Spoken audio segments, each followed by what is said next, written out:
શેકાઈ ગયું છે એટલું સરસ. જો શેકાઈ એકદમ કોણું પડી ગયું, બધું શેકાઈ ગયું છે. આપણે એમાં ગરમ કરેલો દૂધ નાખી દઈશું.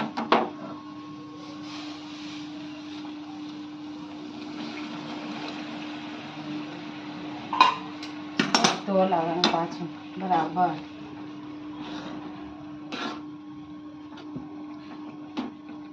બધું એકદમ મસ્ત મિક્સ થઈ જાય સરસ.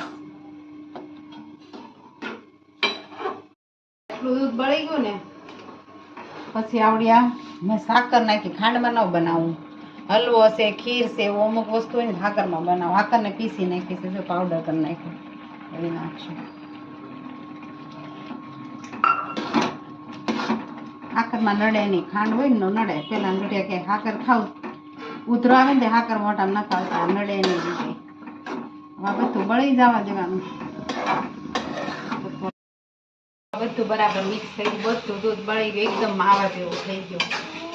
હવે આ ગેસ બંધ કરીને ને હવે આટલા કાજુ બદામ નાખશું. આપણે 10 કાજુ લીધા હતા, 10 બદામ વધારે નથી નાખીએ, એટલા નાખીશું આખા પ્રમાણમાં. એ બંધ કરી દીધું બસ. હવે કંઈ થેપલા બેપલા અમે ન પાડીએ, એમનો ડાયરેક્ટ આવી રીતના લઈ લેવાનો. ગરમા ગરમ ચાલો હલવો ખાવા ગાજરનો. હવે આ હલવો અમારે આવતા વર્ષે બનશે અમારી ઘેરે. વર્ષમાં એકવાર બનાવો.